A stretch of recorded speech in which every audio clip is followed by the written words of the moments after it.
unfriendly reminders of last winter when it seemed like it would never stop snowing. Perhaps even more memorable, that bitter cold that just went on and on. Yeah, hard to forget that. So, what's in store for this winter? Chief Meteorologist Jeff Zell is here now with his much-anticipated winter weather forecast. You guys have heard of Throwback Thursday? Yeah, yes. Yeah, it's a social, if you haven't heard of it, it's a social media-driven thing where people share pictures on Twitter and Facebook of days gone by. Given the fact that it's Thursday, it got me to thinking that I took a snapshot of last winter. It was very much a throwback to the brutal winters I remember of the late 1970s. Bone-chilling cold, lots of snow, and lakes and rivers turned to frozen tundras.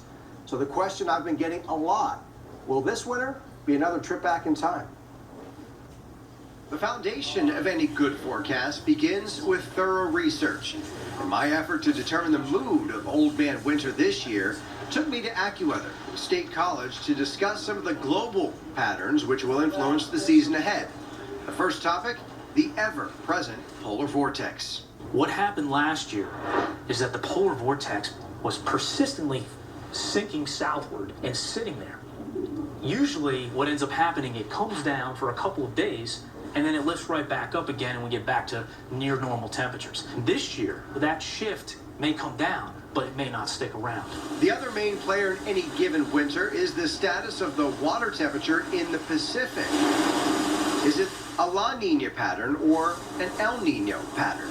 We are going right now towards more of a weak El Nino, so there could be some variances that take place. You don't know what every system's going to do with the track, but you got to look at the pattern and get a good idea of the area that's going to be higher risk for above normal snowfall. This year, what's a little bit different is I think we're getting a little bit later. We're seeing the fall hasn't been too bad yet, but as again the January and February, I think January and February will live up to what it's supposed to be around here. Speaking of February, I felt compelled to seek inspiration in the sentimental epicenter of winter, the weather capital of the world, Punxsutawney, where you'll find the educational wonder, the Weather Discovery Center, the shaded knoll, known as Gobbler's Knob, And home of the one-of-a-kind, world-famous, very exclusive Meteorologist Hall of Fame. That guy looks familiar. and of course, it's the stomping ground of the world's most famous forecaster.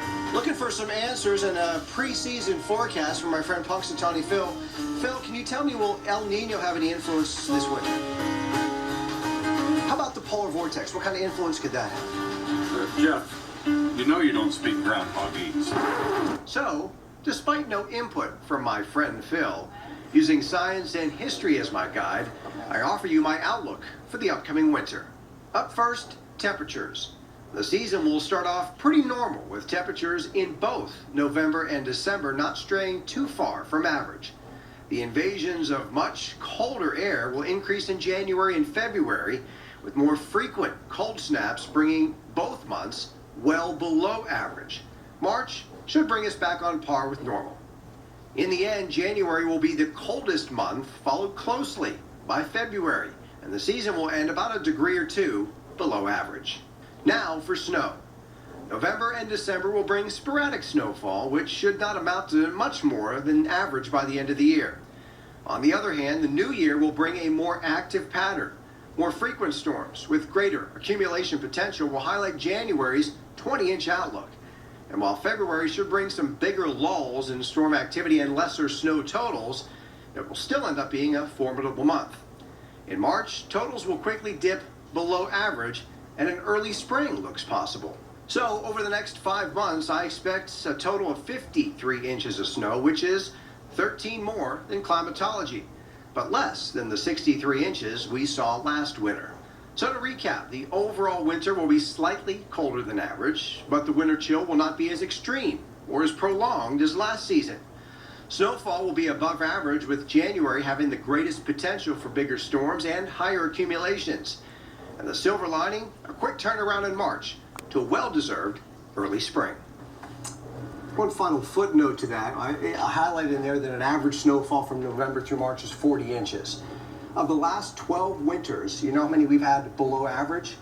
Most of them? Just 4. Oh, just 4. 8 of the last 12 winters have had above average snowfall. Wow. So I think the new norm is coming in, at least in the last decade or so, with snowfall greater than 40 inches of snow. So it's kind of more of the same, maybe just not as much snow as last year, not as cold, but get used to the 50-inch winters. At least that's the trend as of late. I'm still happy to hear you say not as bad as last winter, so that's good. Yeah, the polar vortex could dip down at times, but it's probably not going to sit there for weeks on end, which is what we saw last winter. Most impressive to me is that they summoned Phil for you from the borough at this Very time of year. nice. They don't do that for just anyone. And he wasn't really happy about it. You could tell he wasn't real friendly and forthcoming with information, but I appreciated him meeting with me as well. Pretty solid no comment there. The immediate concern on people's minds is, of course,